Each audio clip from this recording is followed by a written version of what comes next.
ของบ้านเรียงแบมือของนั่งเร็วบอกข้างว่าเนี่ยการเป็นผู้เป็นเมืองพ่อแม่เก็บหอม50 สลึงลูกตั้งมาดึงกำ10กำ5จะตายแบบหน้าเหลือกับแต่ว่า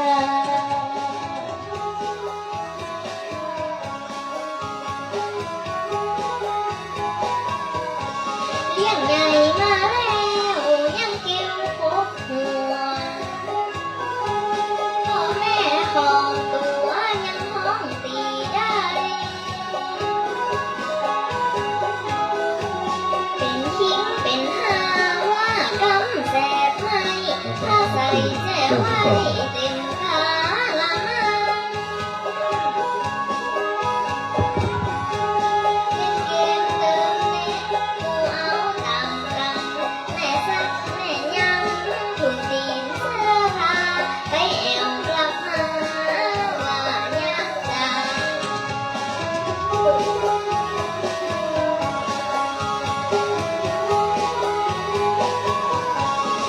แม่ทำกับข้าว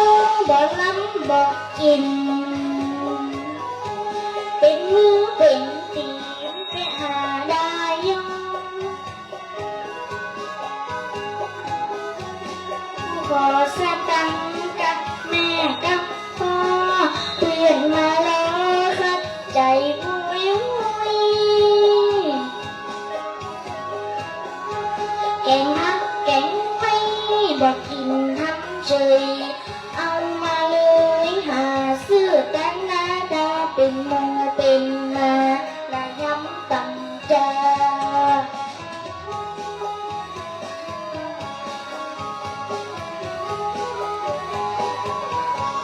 ลูกยิงลูกชายใหญ่หน้าคลาแข่งบ่ได้กินแห้งกับแห้งดื้อ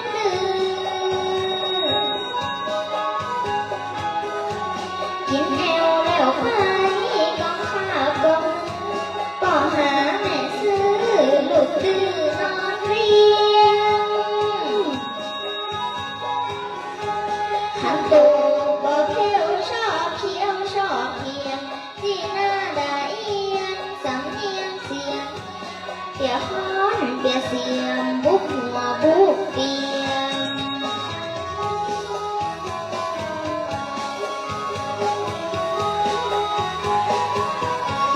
ลูกน้ำพ่อแม่เป็นหมู่เป็นมาอีควายอีงัวอีแงวอีใบให้ได้สตังค์ขอแล้วบ่ได้เต็มหัวบ่ไว้ทำไรทำแม่นิสัยเฮ็ดฮักงักงักกุญแจลูกรักแน่อุ้มเอาของเขาต้องแม่นั่งเหงาจุดใจแตกเรา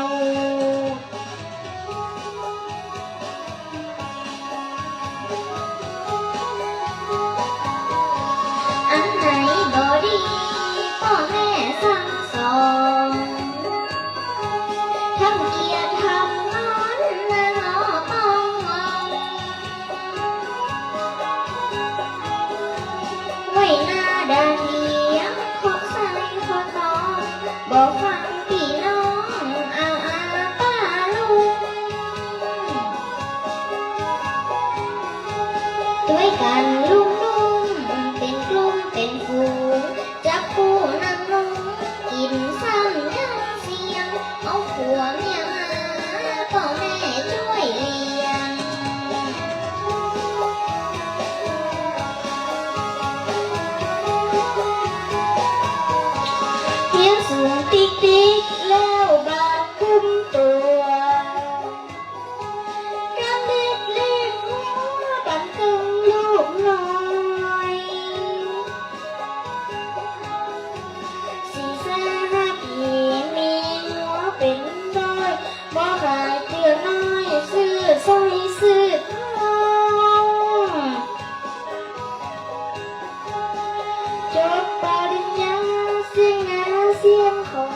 รียกส่วนจำนองจบเพื่อนอยู่บ้านชิบหายตุยมันเพื่อนลูกขี้ข้าง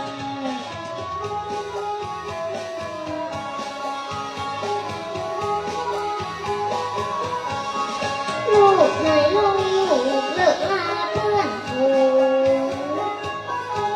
ถึงลูกเรียกสูงพ่อแม่ต่ำต้อยเหลือกำข้ามหัวบอกกลัวสักหน่อยน้ำตาหันย้อยบาดพบหัวหน้าหวังดีกับลูกรักลูกเสมอ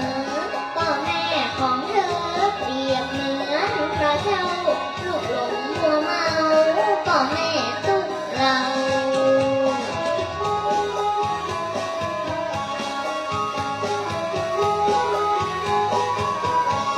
คำว่าพ่อแม่นั้นมีความหมายลูกๆต้องหลายได้ยึดมัน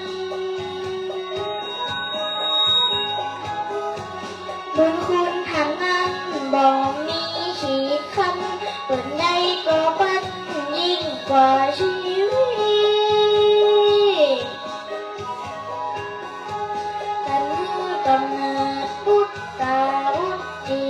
ทุกยากเต็มทีพ่อแม่อดใจลำบากแค่ไหนพันก็เลี้ยงไว้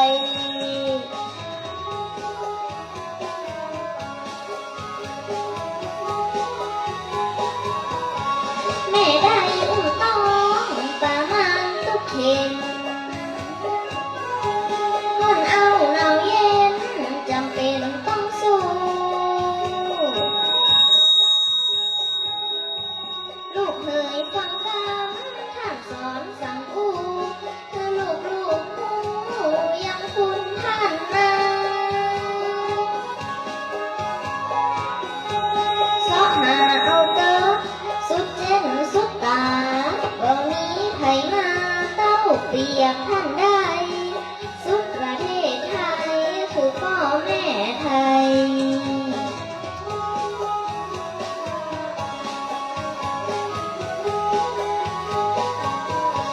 พ่อแม่เลี้ยงลูกผูกพักดวงใจมีอย่างนั้นไหมสาหา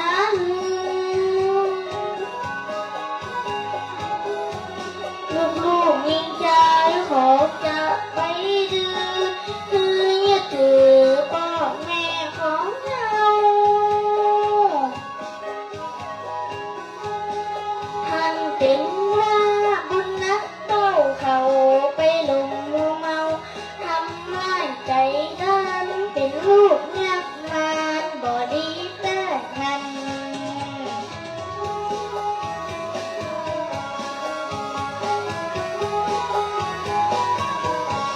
ลูกทำผิดพลาดเหลือเล่นเหลือคอ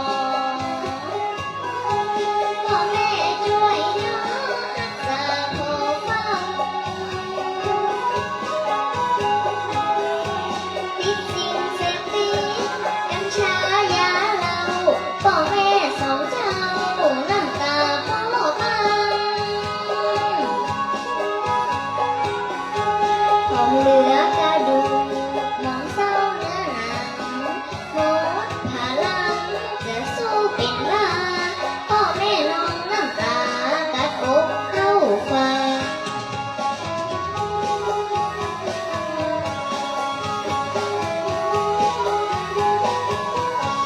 คำว่าพ่อแม่นั้นมีความหมายลึกๆตั้งหลายได้ยึดมันยกไว้เหนือหัวยอไว้เหนือหางพ่อแม่นั้นคือว่าเจ้าสององค์หมดจากนี้แล้วซอกเพื่อเหตุคู่ละป่าละกรุงเสียงบุญคำเจ้าขอเข้าตัวหาติ้งว่าบะแร่เรา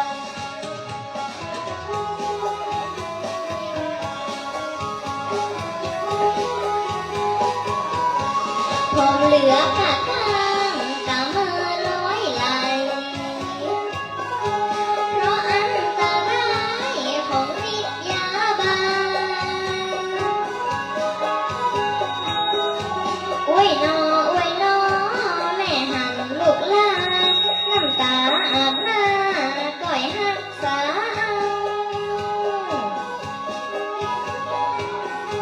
ความหักพ่อแม่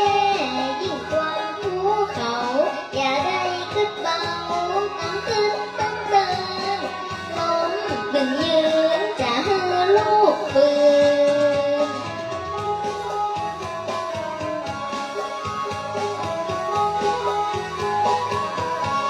ความรักแบบนี้บ่มีที่ไหนลึกๆตั้งหลายในยึดมัน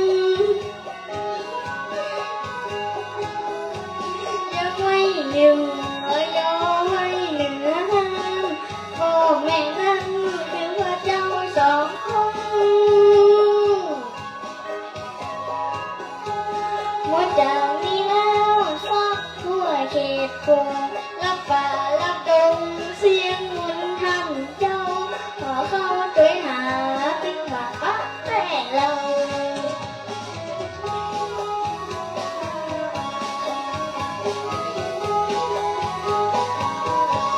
น้าเป็นคนดีเต้อเจ้าลูกจ๋าพ่อแม่เลี้ยงมาก็หวังตั้งเจ้าจับบางนายบ่มีลูกเท่าละสองเท่าก็มาเยี่ยมมาใจได้ลูกได้เมียมาทำใจไกลถึงบ่อะไรพ่อแม่ทั้งนั้นผู้ที่สร้างสรรค์อุ้มชูก่อนนั้น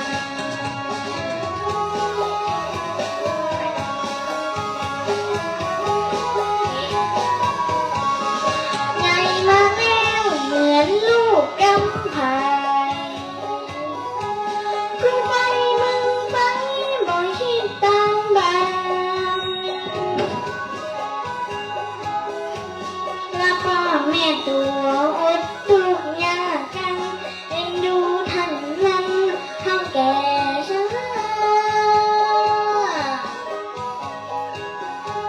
อาจได้กินจิ้นถึงบ่มาหาอาจได้กินปลาถึงบ่มาไกลแต่แม่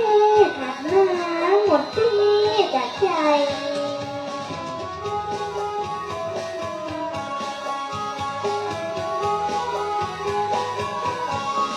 ลูก10 คนพ่อแม่ทนเลี้ยงไว้ท่านเท่าแก่ไปลูกเลี้ยงบ่ได้เป็นดีไข่ห้องไข่ให้เลี้ยงลูกใหญ่หวังได้กินแห้งฝันให้ไว้อุ่นใจกินแต่ราคาแพงซื้อหาบ่ได้พุดเชื้อขาดสายเน่าในลูกไข่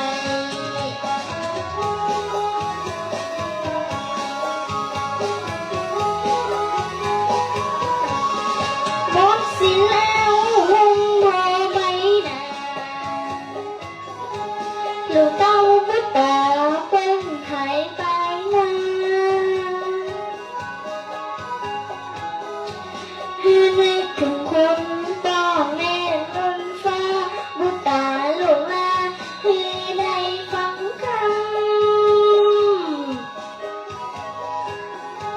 ท่านเฒ่าแก่แล้วเป็นไม่ต้องร้องกำเป็นการนำเลิกเย้าลูกลายังแก่ชราบนแม่ของลา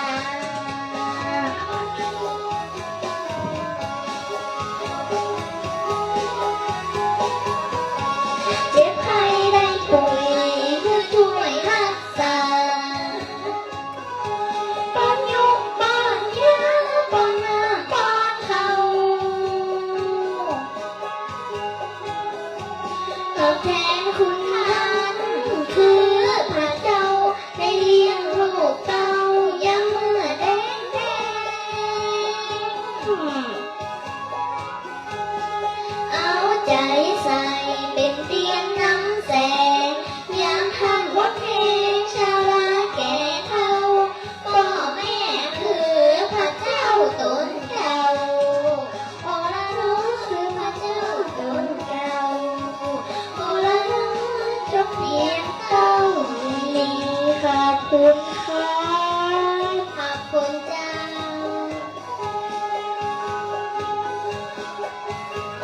เป็นการสอนชีวิตน้องเจ้าขุนมาเข้ารับฟังได้เลยก็เป็นแนวเรื่อง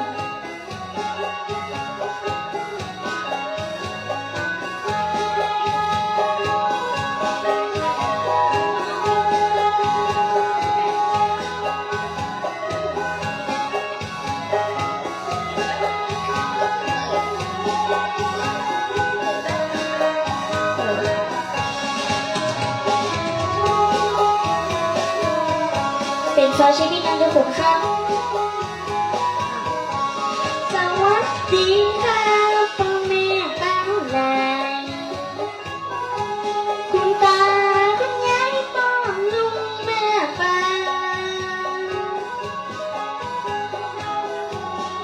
ท่านได้ฟังคำสอนลูกหลานแต่เราจะว่ายิดหูฟังขอจำให้เขาตั้ง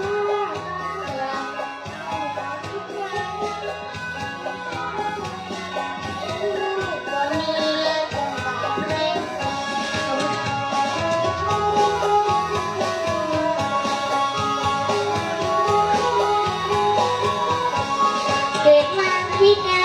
อำนาจติดตัวบ้าหมอลำบากยากกัน เอาปีกสองข้างช่วยเหลือตัวนั้นล่างหน้าแปลงฟันกินข้าวกินนมพี่บาก็แค่พี่แย่หาดมพี่การผสมพ่อแม่หนีน้ำไปอยู่ในทางเดือดร้อนแบง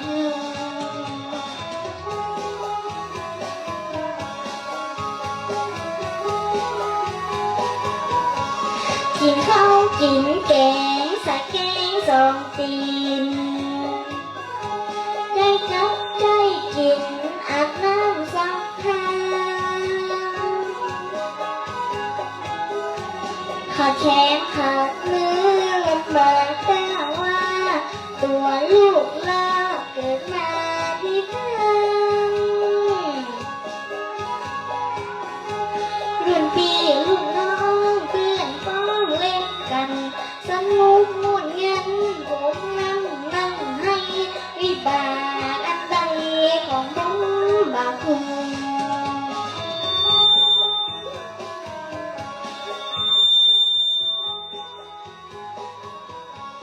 จำได้จะใจมาติดมาถึงนับแขนขาดมือบ่มีสักข้างพระพรหมสวรรค์ได้ฟังเสียงฟ้ามันดิ่งมันบานตั้งเมื่อเกิดมา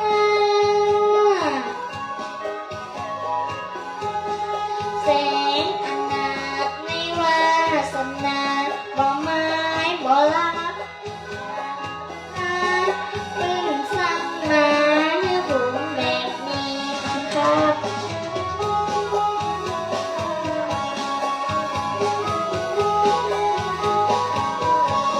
กำซ้ำกำซ้อนมาย้อนถึงตัวคิดนักมองมีแต่จะให้พ่อแม่ของผมคือกำเนิดไฟคนสุดท้ายเพื่อนขอรับไปเป็นเด็กพิการเลยบ่สนใจเป็นทหารลูกเป็นเจ้าอีพ่อแม่เลื่อนหนีเป็นกำพร้า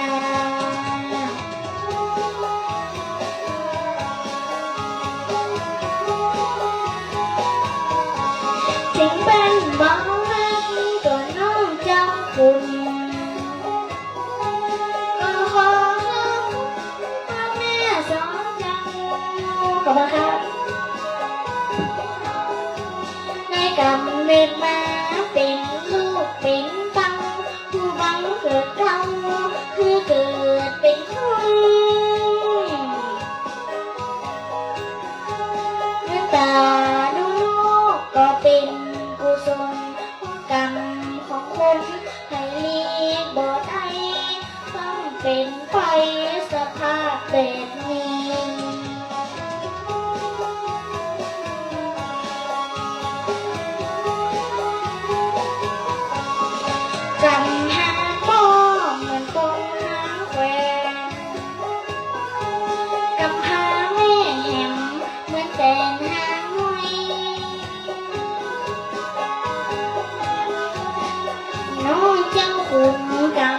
งเต็มลอยเหมือนมันไข่ห้อย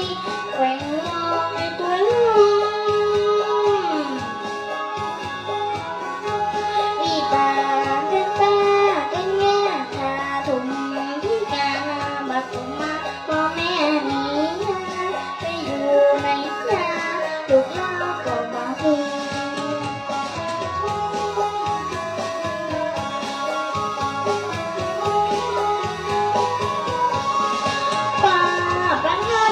ไม่รู้หันใจเลี้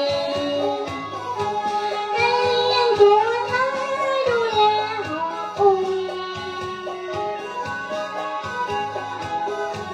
ช่วยสั่งช่วยสอนช่วยสอนช่วยตุ้มหัวหน้ากลุ่มบุคคลพิการก็ปังงดในโทรศัพท์ฟังเป็นแรงพักดันช่วยจวนยุบหน่อยเฝ้าหอคอยดูแลคำเจ้า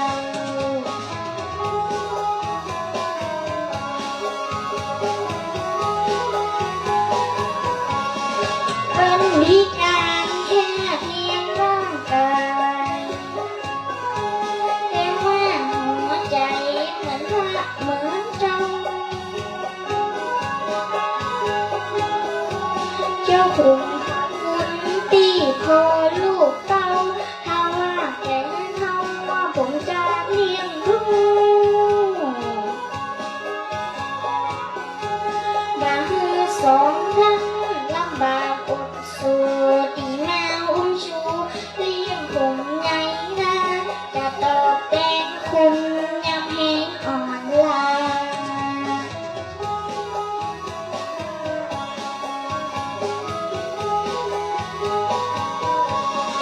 แม่จะไปให้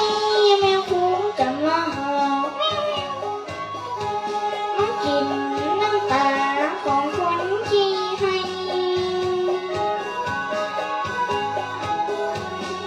เดี๋ยวตุ๊กตูจะมาจกหินใส่กับเดี๋ยวเอาแมงไปจะมาจกเป็นหู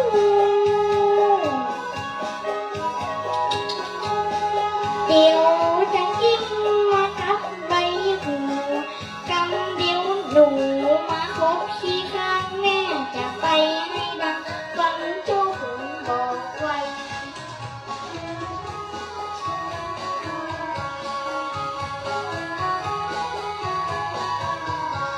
ขอขอบคุณคนฟังแค่ทองที่ให้ฟังสู้ชีวิตลูกน้อยที่เกินติดมือน้ำตาก็ย้อยชีวิตเด็กน้อยผู้พานพิการผมจะต่อสู้อยู่ตามความฝันอดทนจะทำเพื่อวันข้างหน้าจะเอาวิชามาเลี้ยงต่อคงท้องระโดดยอกยางโอละน้องจงเพียงเท่านี้ขอบคุณครับ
ไปแสดงตลกได้แล้วพี่ขุนน่ะ